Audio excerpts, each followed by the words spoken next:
إن الحمد لله نحمده ونستعينه ونستغفره ونستهديه ونعوذ به من شرور أنفسنا ومن سيئات أعمالنا من يهده الله فلا مضل له ومن يضلل فلا هادي له وأشهد أن لا إله إلا الله وحده لا شريك له وأشهد أن محمدا عبده ورسوله صلوات الله وسلامه عليه وعلى آله وصحبه ومن انتهج نهجه إلى يوم الدين. أما بعد، السلام عليكم ورحمة الله وبركاته. All praises and adorations are due to Almighty Allah, the Lord of the worlds. We praise Him, we thank Him, we seek for His help and forgiveness. We seek refuge in Allah subhanahu wa ta'ala from the evils of our souls and the evil consequences of our wrongdoings. I bear witness that there is no deity worthy of worship except Allah subhanahu wa ta'ala, and that Muhammad sallallahu ta'ala alayhi wa alihi wa sallam is his servant and messenger. His peace and blessings be upon him, his household, his apostles, and the believers who takes the right path till the day of resurrection. May Almighty Allah subhanahu wa ta'ala in His infinite mercy grant us all the privilege of being among them. Ibnillahi tabarak wa ta'ala, today being the 9th day of Ramadan, year 1441, we shall proceed with our weekly Tafsir, which is being rendered in English language for the benefit of our brothers and sisters out there who are likely not to benefit from the other Tafsir which is being rendered in the Hausa language. May Allah subhanahu wa ta'ala purify our good deeds and crown our efforts by admitting us all into Jannatul Firdaus al-A'la. Last week Sunday we were still within Surah Al-Baqarah. We stopped particularly at verse 254. Today, Insha'Allah ta'ala, we shall be commencing with Ayatul Kursi, which is verse 255 of Surah Al-Baqarah, which is the greatest of all verses of the Quran. Now, Allah la ilaha illa hu. أعوذ بالله من الشيطان الرجيم. بسم الله الرحمن الرحيم. الله لا إله إلا هو الحي القيوم لا تأخذه سنة ولا نوم له ما في السماوات وما في الأرض من ذا الذي يشفع عنده إلا بإذنه يعلم ما بين أيديهم وما خلفهم ولا يحيطون بشيء من علمه إلا بما شاء وسع كرسيه السماوات والأرض ولا يئوده حفظهما وهو العلي العظيم. لا إكراه في الدين قد تبين الرشد من الغي فمن يكفر بالطاغوت ويؤمن بالله فقد استمسك بالقوة الوثقى لا انفصام لها والله سميع عليم. الله لا إله إلا هو الحي القيوم. Allah There is no deity worthy of worship except Him. Al-Hayyu, the ever-living. Al-Qayyum, the self-sustaining. La ilaha illahu, because He is the creator, initiator of everything that exists. He deserves to be worshipped alone. Al-Hayy, He is the ever-living. He is the one from whom everything that lives derives their livelihood.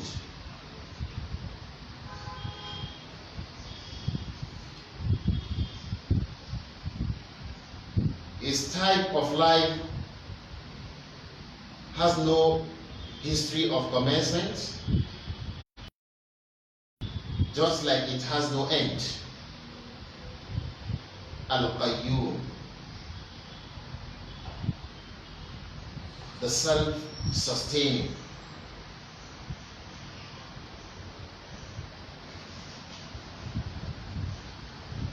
He is competent and complete. He doesn't need the assistance of anybody or anything, whether big or small, mighty or tiny. Al-Qayyum, Al-Qa'imu binafsihi. Every other thing other than Him, Allah subhanahu wa ta'ala, is in need of Him, while Allah subhanahu wa ta'ala needs nobody. He needs no one. لا تأخذه سنة ولا نوم.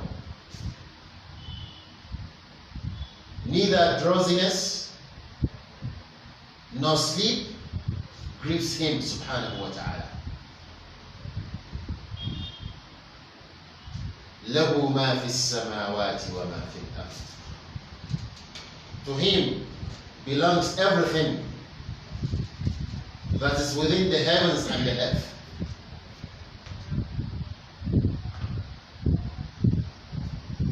ما في السماوات وما في الأرض, the angels in the heavens, in their numbers,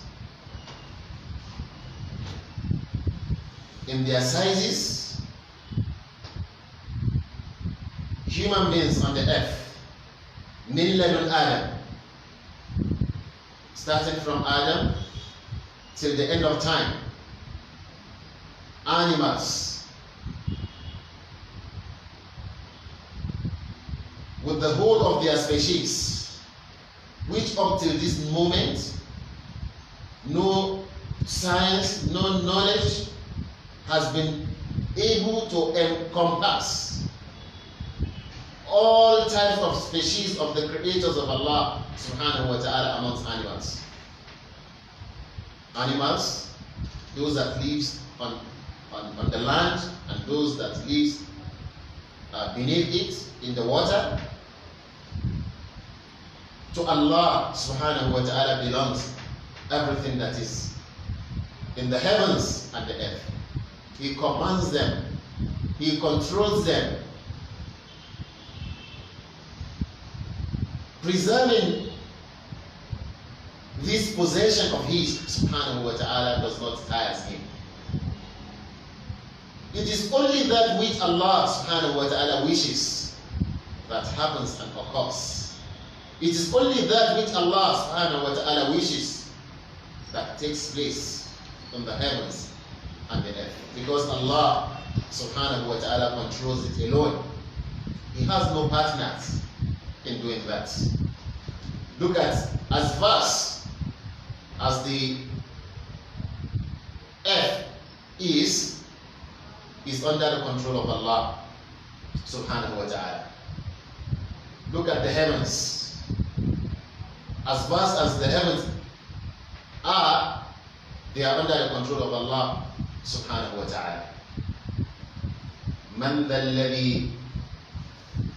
من ذا الذي يشفع عنده إلا بإذنه.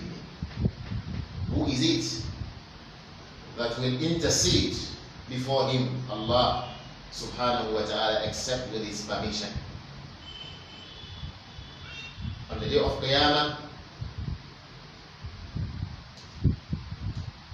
those who will be entitled to intercede on behalf of others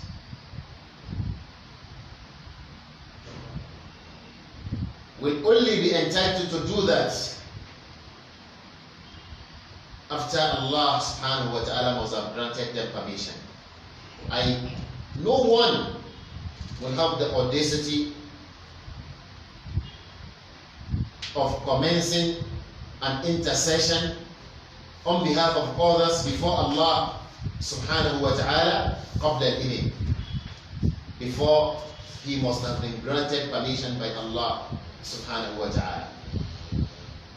Then Allah subhanahu wa ta'ala says, يَعْلَمُ مَا بَيْنَ أَيْدِيهِمْ. Allah subhanahu wa ta'ala knows what is before them. أي ما مضى من جميع الأمور. All that has happened of everything in their details, they are known to Allah subhanahu wa ta'ala. وَمَا خَلْفَهُمْ, and that which is in their future.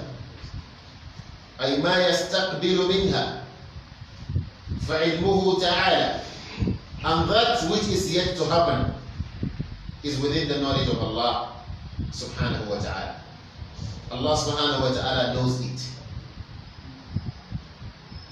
فعلمه تعالى محيط بتفاصيل الأمور.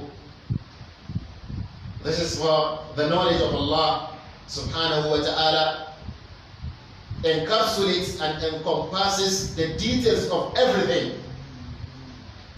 متقدمها ومتأخرها. That which has happened in the past and that which is yet to happen. بالظواهر والبواطن. That which has happened in the open and that which has happened in the hidden. بالغيب والشهادة. That which is hidden and that which was witnessed. والعباد ليس لهم من الأمر شيء ولا من العلم مثقال ذرة إلا ما علمهم الله. While the servants of Allah, the creators of Allah subhanahu wa ta'ala, has nothing, have no control over anything, no matter how little it is. That is why whatever we might have been able to do, whatever we might have been able to achieve, all that which we have engaged in, which resulted into success or failure, they were all with the permission of Allah. They were all within the knowledge of Allah. Allah subhanahu wa ta'ala already know the situation we are in today. Allah subhanahu wa ta'ala was aware of it. Not like the Qadiriyya, who claimed that whatever happens, Allah subhanahu wa ta'ala himself also gets to know about it as at the time it is happening. This is very wrong. By the implication of this verse, يَعْلَمُ مَا بَيْنَ أَيْدِيهِمْ وَمَا خَلْفَهُمْ. Allah subhanahu wa ta'ala knows that which has happened in the past, and He knows that which is going to happen in the future, when it is going to happen, how it is going to happen, who and who are going to be involved in when the event unfolds in the future. Allah subhanahu wa ta'ala already knows. وَلِهَذَا قَالَ وَلَا يُحِيطُونَ بِشَيْءٍ مِنْ عِلْمِهِ إِلَّا بِمَا شَاءَ. And that is why Allah subhanahu wa ta'ala said that they do not know, they do not encompass anything within the knowledge of Allah subhanahu wa ta'ala, except that وَلَا يُحِيطُونَ بِشَيْءٍ مِّنْ عِلْمِهِ إِلَّا بِمَا شَاءَ, except that which Allah subhanahu wa ta'ala wills.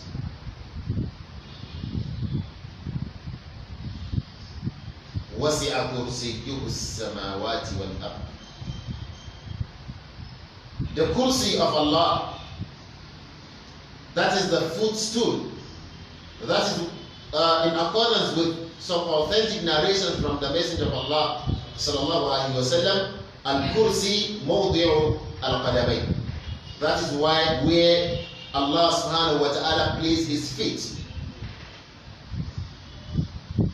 That is to say, Allah subhanahu wa ta'ala has feet. وَلَيْسَ كَمِثْلِهِ شَيْءٍ وَهُوَ السَّمِيعُ الْبَصِيرُ. What type of foot does Allah has?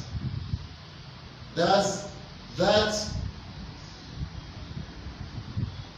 which Allah, the type which Allah desires in His highness,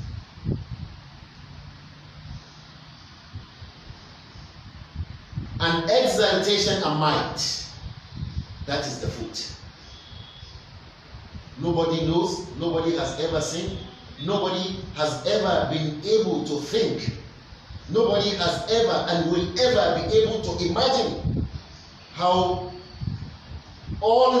any of the attributes of Allah subhanahu wa ta'ala, how it looks like. All the attributes of Allah subhanahu wa ta'ala are unique to Him. Nobody has ever seen, nobody has ever been able to grasp how they look by the way of imagination.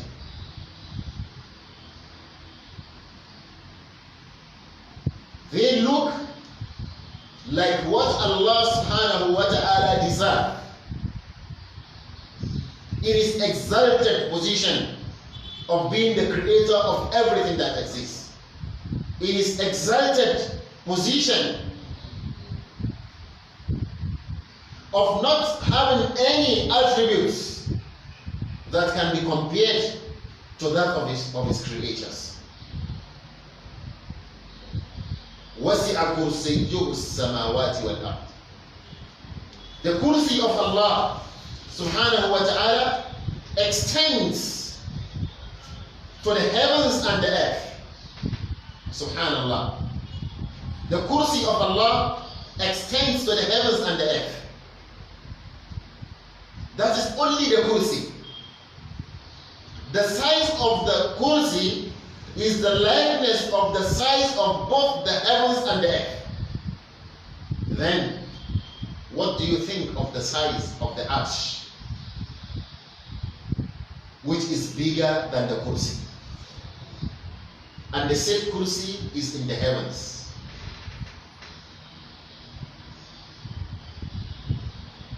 This same heaven that has no pillars, something as big as this, something as heavy as this, is in the heavens. And if that is the size of the kursi of Allah, then how mighty do you think Allah Himself is?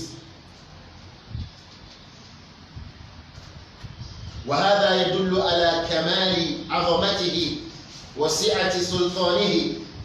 إن كان هذه حالة الكرسي أنه يسع السماوات والأرض على عظمتهما وعظمة من فيهما، والكرسي ليس أكبر مخلوقات الله تعالى. And as we speak, kursi is not the biggest creator of Allah subhanahu wa ta'ala. بل هنا ما هو أعظم منه هو العرش. Rather, there is something here that is far bigger than the kursi. But the kursi alone extends to the heavens and the earth. Look at how big, how mighty the earth is. Look at how mighty the heavens. But the kursi of Allah alone is as big as both the heavens and the earth.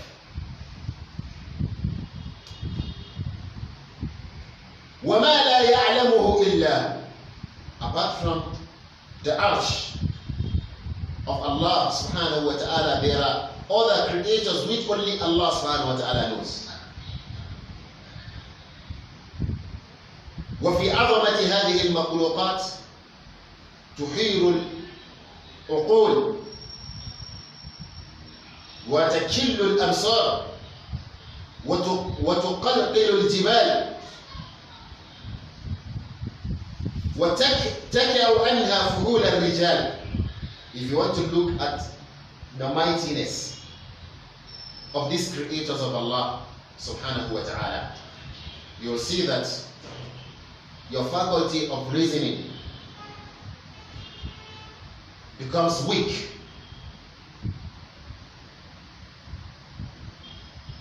Your ability to imagine becomes useless. Because by way of imagination, you cannot even by way of imagination encompass, comprehend how mighty these creators are. فَكَيْفَ بِعَظَمَةِ خَالِقِهَا وَمُبْدِعِهَا. If that is the case with the creators of Allah subhanahu wa ta'ala, then how mighty do you think the creator of all these things are? وَالَّذِي أَوْدَعَ فِيهَا مِنَ الْحِكَمِ وَالْأَسْرَارِ مَا أَوْدَعَ. And the creator who reserved in these creators of his, the heavens and the earth, a lot of wisdom, a lot of secrets. وَالَّذِي قَدْ أَمْسَكَ السَّمَاوَاتِ وَالْأَرْضَ أَنْ تَزُولَا مِنْ غَيْرِ تَعَبٍ وَلَا نَصَبٍ. The creator who holds and has been holding on to both the heavens and the earth, so that they do not sleep, so that they do not drift off their position. مِنْ غَيْرِ تَعَبٍ وَلَا نَصَبٍ. Without being tired, without any sign of getting fed up. Subhanallah. فلهذا قال ولا يؤوده أي يثقله حفظهما.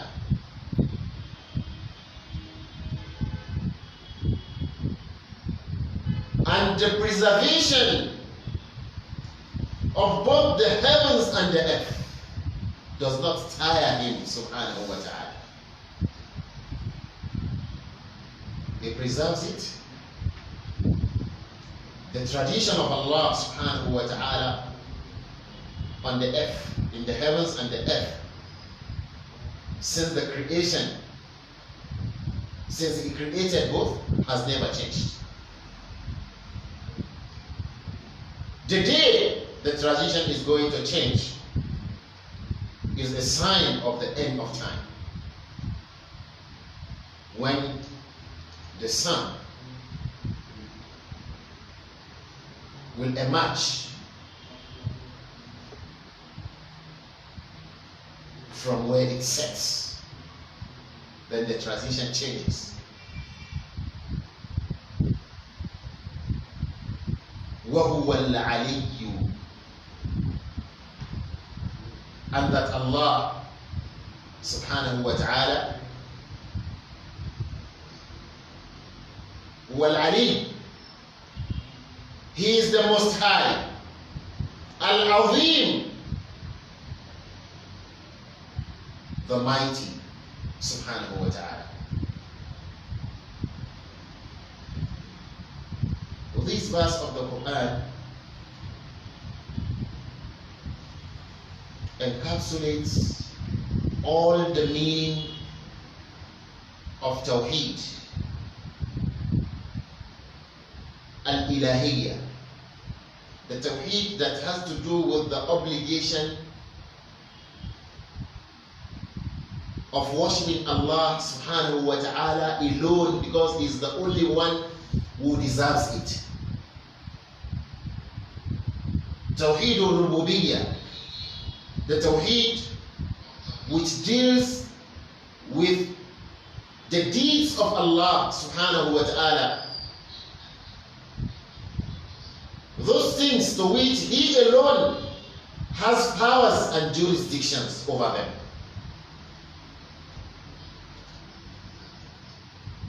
وَتَوْحِيدُ الْأَسْمَاءِ وَالصِّفَاتِ, and the Tawheed, the aspect of the Tawheed that has to do with the names and attributes of Allah subhanahu wa ta'ala. This verse also points to the fact that the sovereignty of Allah subhanahu wa ta'ala is over everything without exception.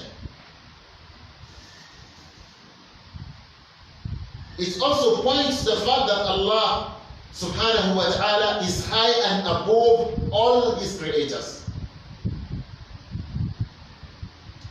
That is why this verse alone is a creed of it on its own, by its own right, on the issues of attributes and names of Allah subhanahu wa ta'ala.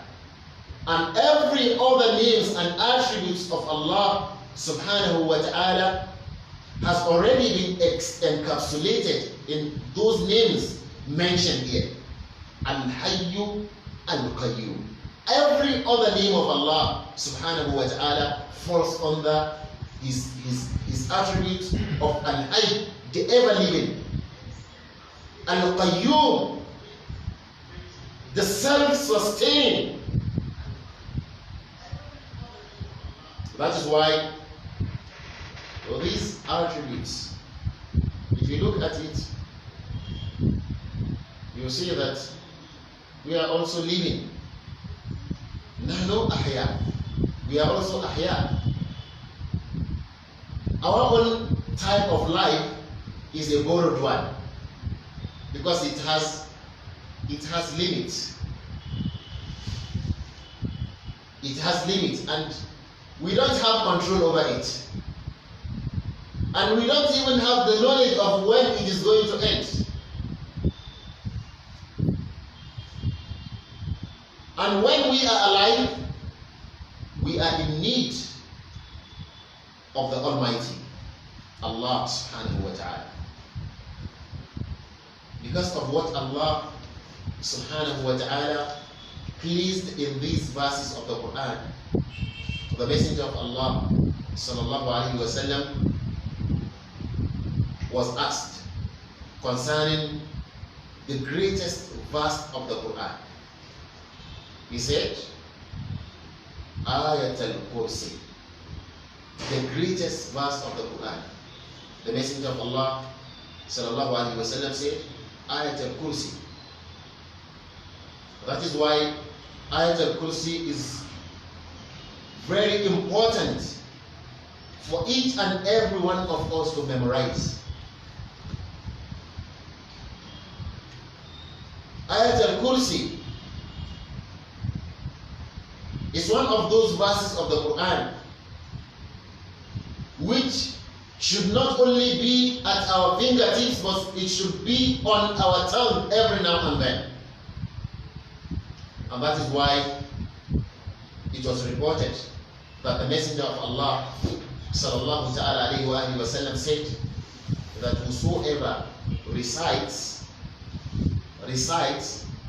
this very verse of the Quran, Ayat al-Kursi, after every obligatory prayer, after every obligatory salat, then nothing is going to prevent such Muslim from being admitted into the paradise except death. Meaning, the shield between that person and the paradise is the fact that the person is still alive. Is the fact that the person has not died yet. That is why he is yet to be admitted to the paradise. Because before you are admitted into the paradise, you have to pass through these gates known as death. You have to die before the issue of whether you will be admitted to the paradise or not will arise. And that is why it is very important that we learn this verse of the Quran offhand. We have it behind the back of our mind whenever we need it, we read it. This verse also is a very strong weapon against the Satan. And this is very important that we know, particularly in this era where there are a lot of magicians around. There are a lot of fortune guessers, soothsayers, deceivers, those who are making an all-out effort to earn from the servant of Allah by way of misleading them. They claim what they do not possess. They attribute to themselves some of the attributes of Allah subhanahu wa ta'ala. There are a lot of Sahara in our present time. A lot of the Jalul in our present time. This is the most deserving time which we should hold on to Ayatul Kursi. Go to our places of works. Go to offices, go to universities, go to government establishments. You hear those things that are happening there. You'll be amazed at how people are after this dunya. I was once in a court, a high court, and the judge was delivering a judgment in a particular case. And why the judge, because the tradition is that the judge will have to run through the facts of the case. The pleadings that were exchanged between the parties during the proceeding of the case. The court will have to run through the pleadings, bringing out the facts, the testimonies of the witnesses.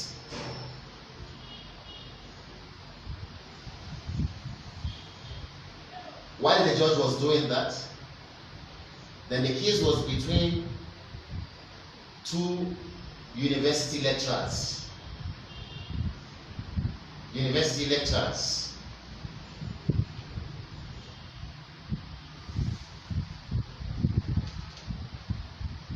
These lecturers, they had issues. The lecturers has issues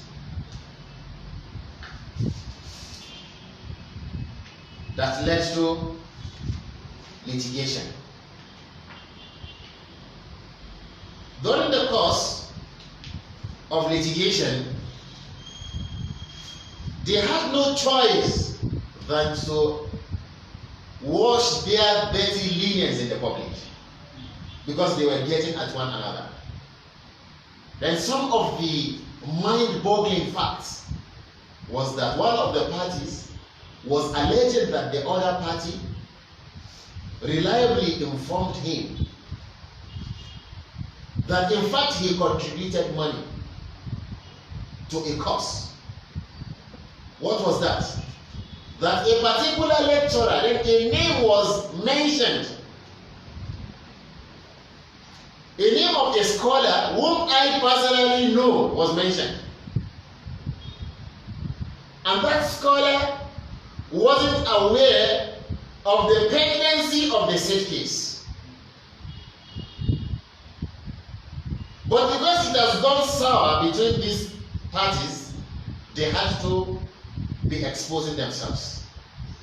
Then part of what they were saying was that they contributed money, took it to magicians to either kill that scholar who is their colleague in the department.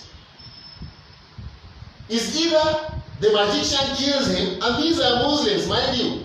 These are Muslims. is either the magician kills him, or at least you should make him what? Blind. But alhamdulillah, even yesterday I saw that very scholar rendering his online tafsir. He has not gone blind, he is still alive and he has not gone blind. Meaning they wasted their money. They wasted their money. You can imagine, subhanallah, people spending for what? For dunya. I want to be the HOD. He's competing with me. He wants to be the HOD. I want to be the dean. I want to be the head. I want to head the department. He's the only likely rival of mine when the issue comes up. So I have to take care of him before the issue comes up. Okay, after becoming the HOD, after becoming the dean, after becoming the permanent secretary, after becoming a director in the ministry, after becoming the vice chancellor, after becoming whatever you might have wanted to become, is that going to prevent you from dying and returning to Allah subhanahu wa ta'ala and give account of all that you have done in this dunya? But the Quran has informed us that there is sihr. There is magic. Magic exists. And it has impact. It has effects. Although its effects will be limited to what Allah subhanahu wa ta'ala has decreed.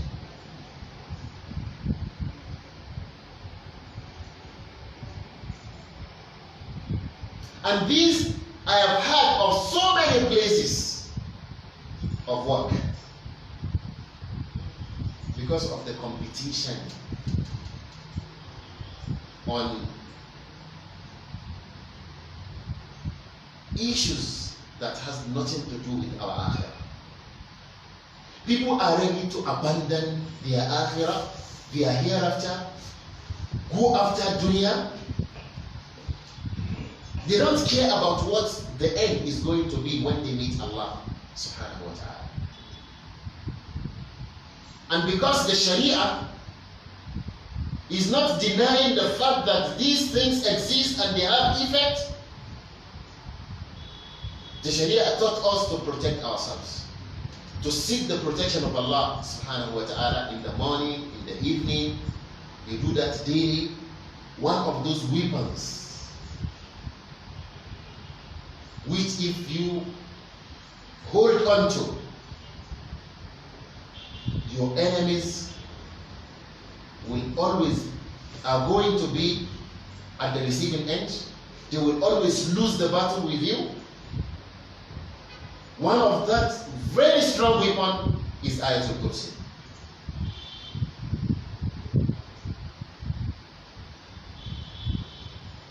It was reported in that very popular and famous hadith that Abu Hurairah radiyallahu ta'ala anhu arda was entrusted with Amwal Zakat. He was assigned to look over what was gathered from people, from Muslims, of Zakat. That is the Baytul Mal. While Abu Hurairah radiyallahu ta'ala anhu wa ardahu was carrying out his assignment, in another narration of the hadith, it was said that it is Zakatul Ramadan. When Abu Hurairah was carrying out his assignment, he said, فَأَتَانِي آتٍ فَجَعَلَ يَحْثُو مِنَ الطَّعَامِ فَأَخَذْتُهُ وَقُلْتُ لَأَرْفَعَنَّكَ إِلَى رَسُولِ اللَّهِ صلى الله عليه وسلم. Then someone came and was stealing out of the food stuff.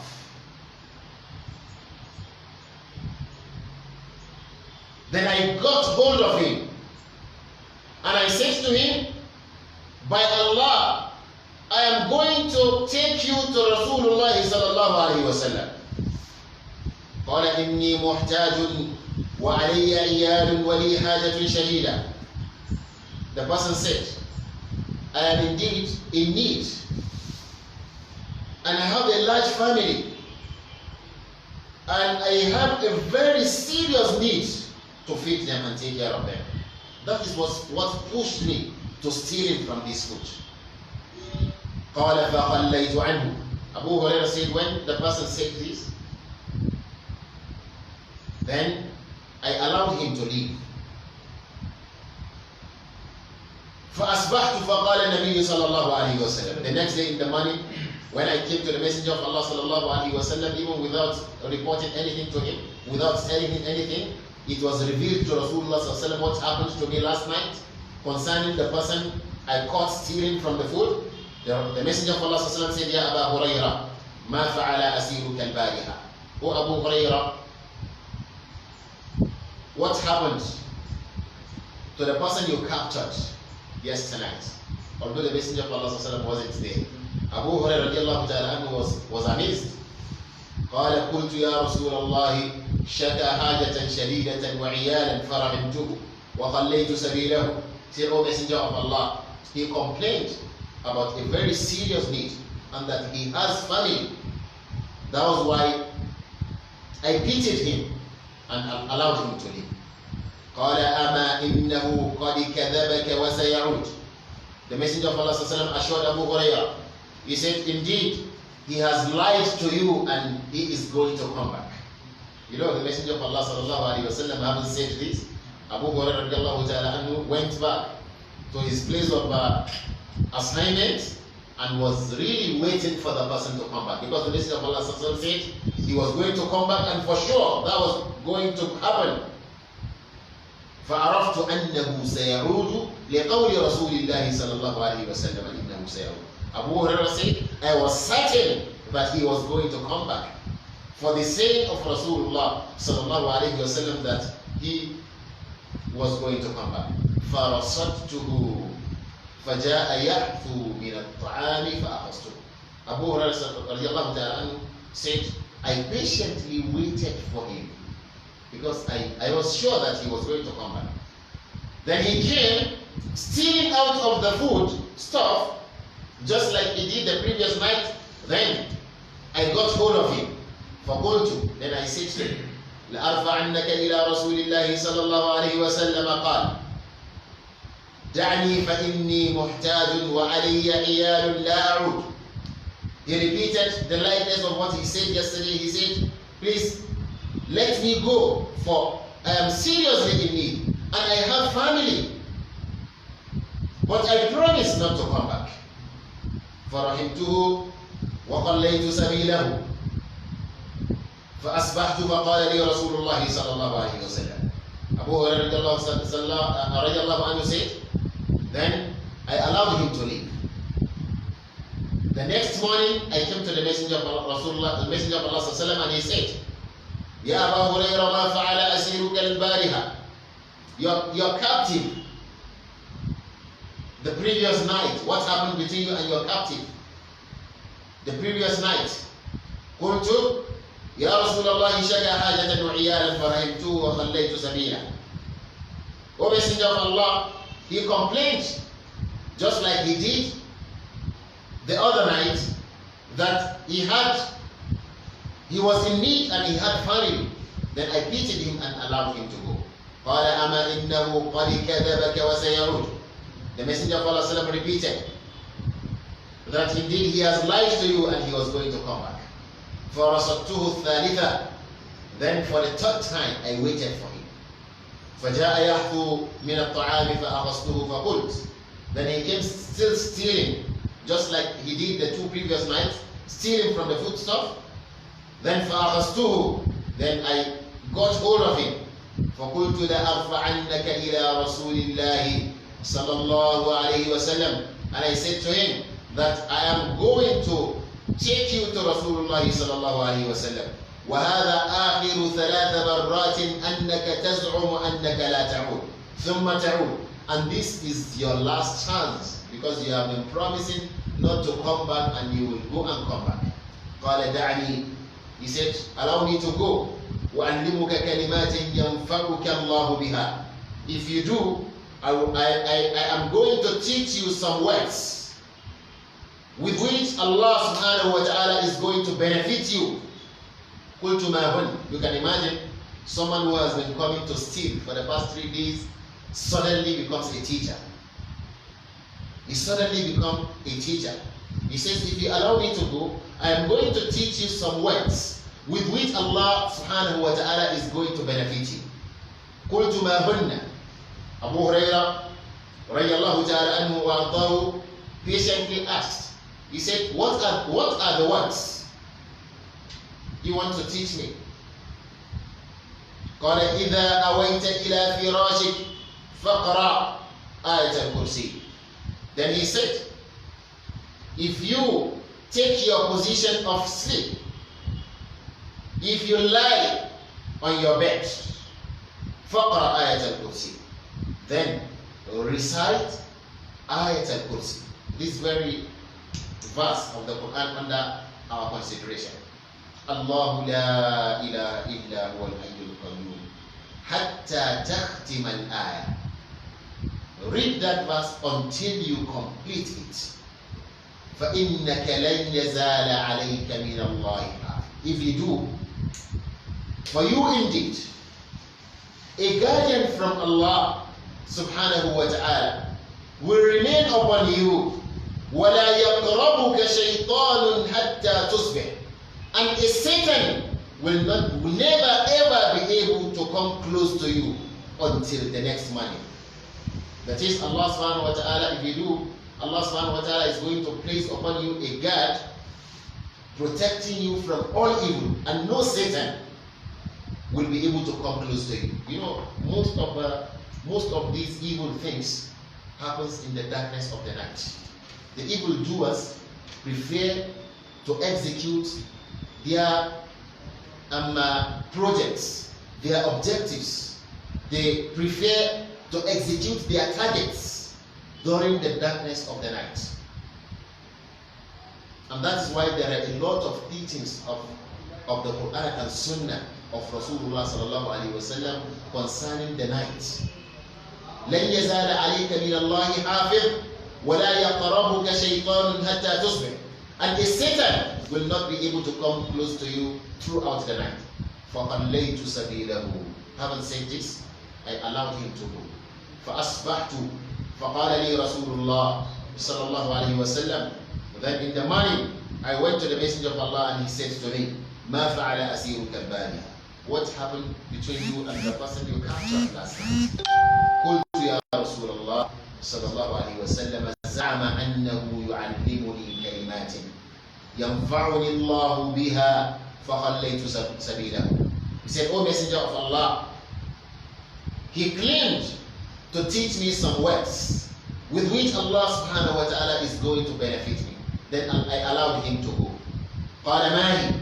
Then the Messenger of Allah sallallahu alaihi wasallam inquired from me. He said, what are they? What are the words he taught you? قال لي إذا أويت إلى فراشك فقرأ آية الكرسي. He said, إذا أويت إلى فراشك فقرأ آية الكرسي. That if you lie on your bed, then, or if you intend to lie on your bed, if you intend to go to sleep, then recite Ayat al-Kursi. من أولها حتى تختم الآية. From the beginning until you complete the verse. الله لا إله إلا هو الحي القيوم. For the avoidance of doubt, that thief recited the commencement of the verse to me. وقال لي, and he said to me, لن يزال عليك من الله حافظ ولا يقربك شيطان حتى تصبح.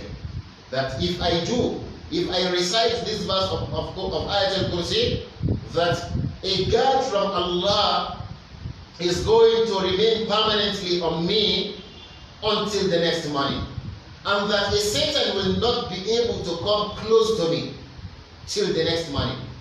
وَكَانُوا أَحْرَصَ شَيْءٍ عَلَى الْخَيْرِ.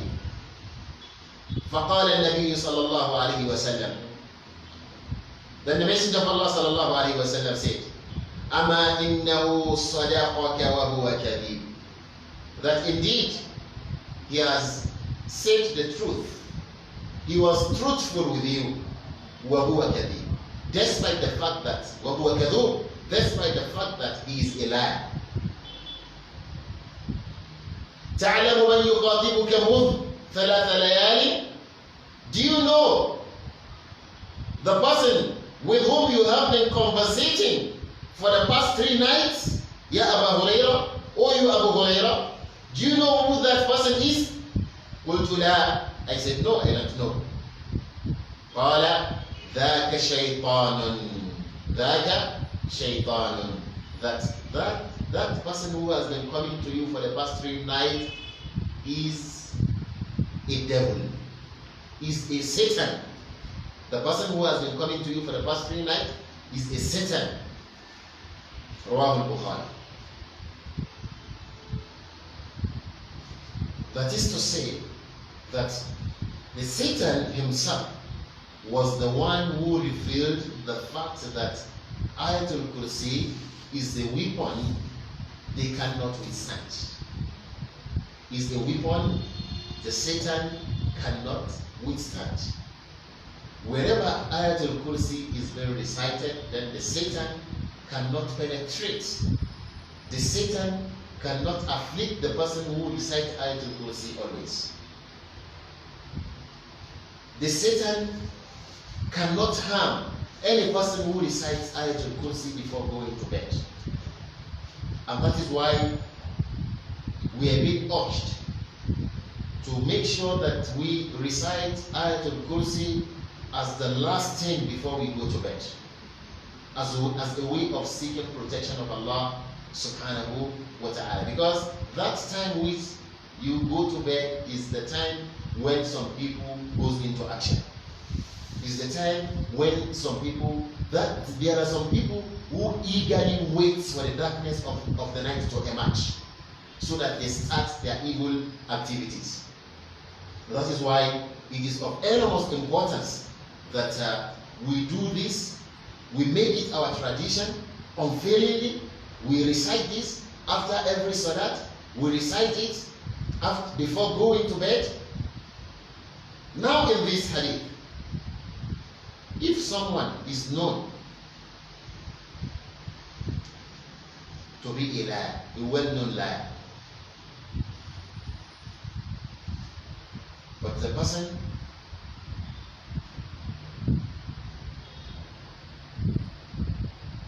on an issue said the truth, it is unfair if what the person who is known to be a liar says the truth, and the truth happens to be distinct from lie, then it becomes compulsory upon us to affirm and confirm that what the person said is what is the truth. That is fairness, and that is what the Messenger of Allah sallallahu alaihi wasallam did here. He said, although he is a liar, but he has said the truth. So the Messenger of Allah confirmed what the Satan said to be the truth. Talk less of when the person whom although may have been known to be a liar says the truth, then such person will be most deserving of our fairness to him by accepting that what he or she said on that particular issue, having ensured that it is distinct from his or her lies, series of lies, then fairness is for us to accept that as the what? As the truth. Another benefit of this hadith is that you accept the truth regardless of where the truth is coming from. What should be your concern is whether what you are about to accept and accommodate is the truth or not, regardless of who says it, regardless of whether the person who said the truth is your enemy or your friend, is someone you love or the one you hate. We all know that Satan is our enemy. Allah subhanahu wa ta'ala declared him to be our clear enemy. But that did not stop the Messenger of Allah sallallahu alaihi wasallam from affirming the fact that what Satan said was what? Was the truth. So we should be ready to accept the truth, even if the truth comes from our enemy. That is the teaching of the religion of Islam. Then Allah subhanahu wa ta'ala says, La ikraha fi din, that there shall be no compulsion in the acceptance of religion. There shall be no compulsion in the acceptance of religion. قَدْ تَبَيَّنَ الرُّشْدُ مِنَ الْغَيِّ, for indeed the clear course has become distinct from the wrong one. The clear course having become distinct from the wrong one, that is, it is glaring. It is there for people to judge. It is there for people to be able to differentiate between that which is wrong and that which is what? Which is right. The religion has become evident and prevalent, has become known, despite the efforts made by the non-believers, by the idol worshippers, to make sure that they restricted the da'wah of Rasulullah sallallahu alaihi wasallam to Medina, so that the da'wah in all its stages will be given birth to, will grow and die in Makkah. They made all efforts to make sure that the da'wah of Rasulullah sallallahu alaihi wasallam does not go beyond the geographical setting of Makkah. They held a series of meetings trying to find ways of restricting the da'wah of Rasulullah sallallahu alaihi wasallam. But Allah subhanahu wa ta'ala mutimmu nurihi walau kariha al-kafirun. Allah subhanahu wa ta'ala has vowed to complete his light, even if the disbelievers does not like that. For the result of this, la ikraha fi din. You don't force people to accept the deen. The religion must be accepted based on conviction. Based on conviction. It's just that if you accept the deen based on conviction, part of what you are accepting is that once I accept the deen, I also accept not to go out of the deen. It is part of the deen that you believe in. When you are accepting it, you also accept that you are not going to, as one of the rules, fundamental rules and regulation of the deen. You also accept that you are not going out of the deen. This is mainly to close the door of turning the religion into a substance of mockery, where someone will come and declare that he has become a Muslim, takes the Shahada, and after 2-3 days, if the person is thirsty of drinking alcohol or engaging in all sorts of things which are prohibited in the religion, then he renounces his religion and goes back. And maybe after 2-3 months, he comes back and claims to be a Muslim again, because that was what used to be in Medina. The Jews, deliberately, a good number of them will go to the masjid and proclaim Islam, declare that they have accepted that there is no deity worthy of worship except Allah, and that Muhammad sallallahu alaihi wasallam is the messenger of Allah. You know, they believe in the existence of Allah subhanahu wa ta'ala. The only thing that made them non-believers is the fact that they refuse to believe in the message of Rasulullah sallallahu alaihi wasallam. So, a good number of them will accept Islam, and later, the same day, when the news of their acceptance of Islam must have gone viral in Medina, and it is deliberate. The news will have gone viral in Medina. People will be saying, Muslims will be happy that Jews, before the emergence of Islam, the Arab, who had no previous book, so much respect the people of the book. They so much respect them. So whenever they have issues, they resort to people of the book. That is the Jews.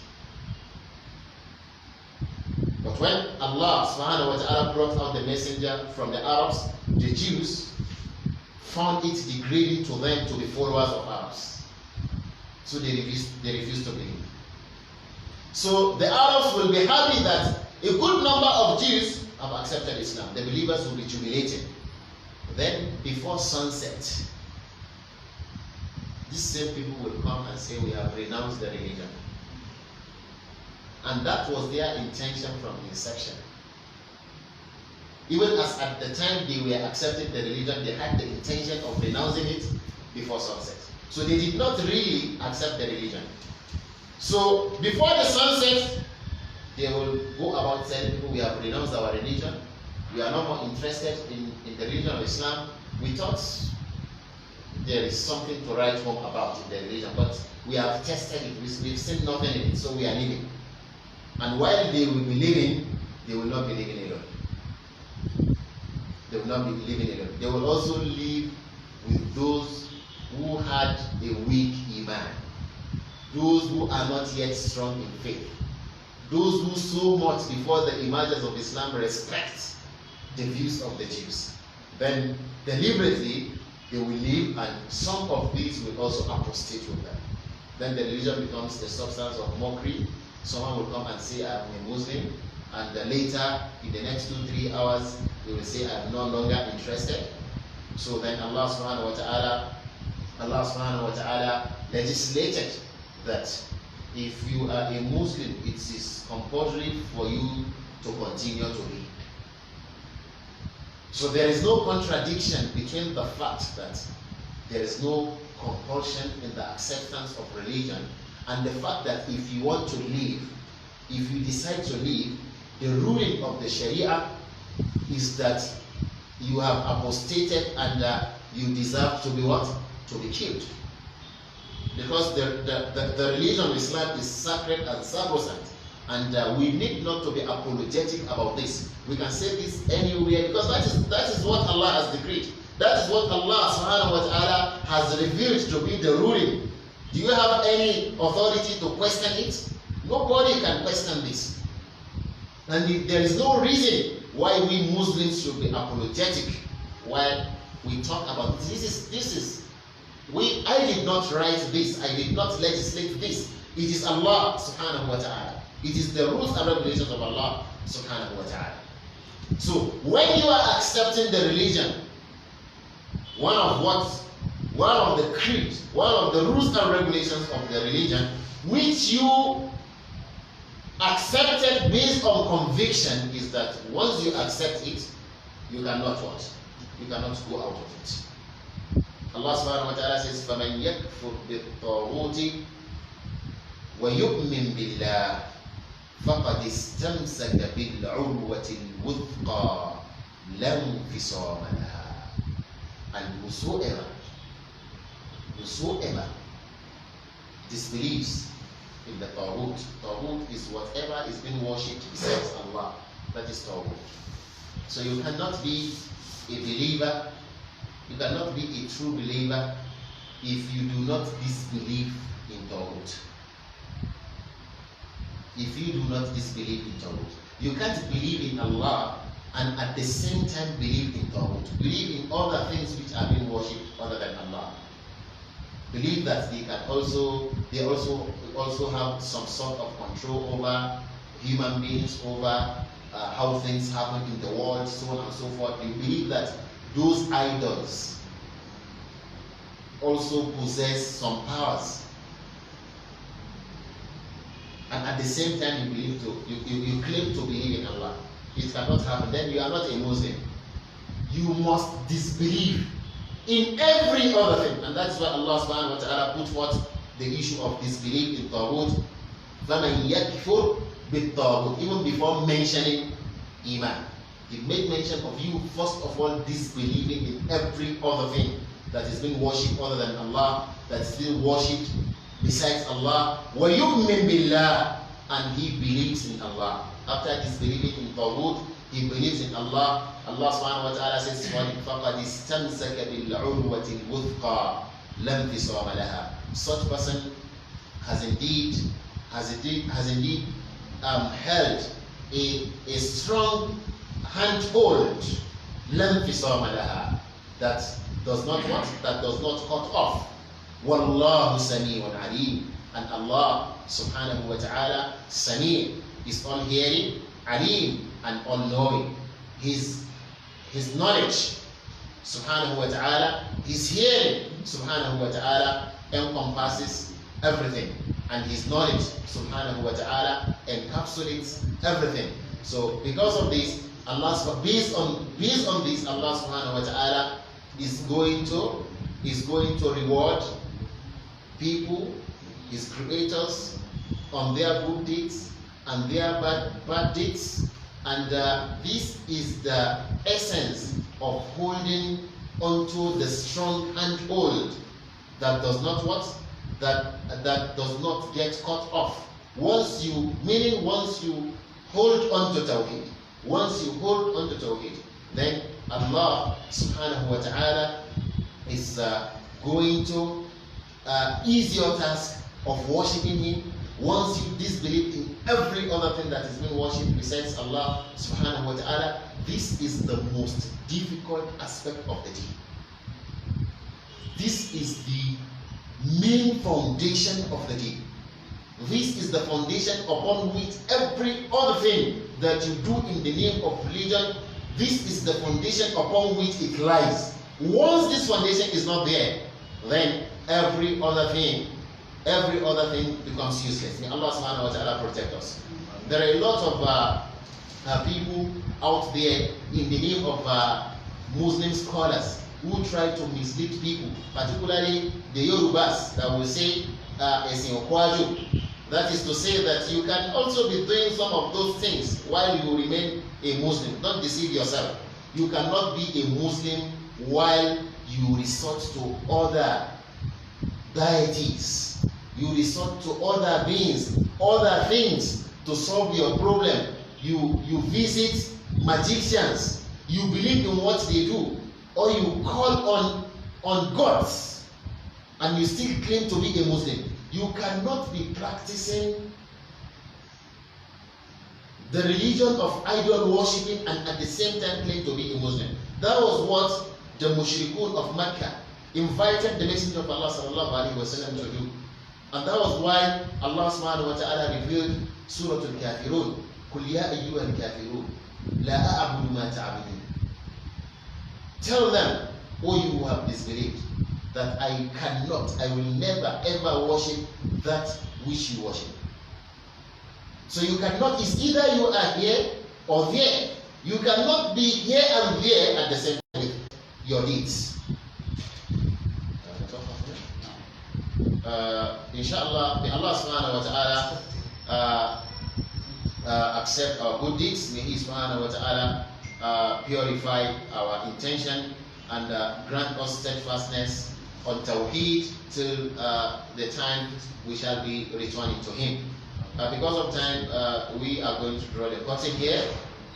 We seek Almighty Allah subhanahu wa ta'ala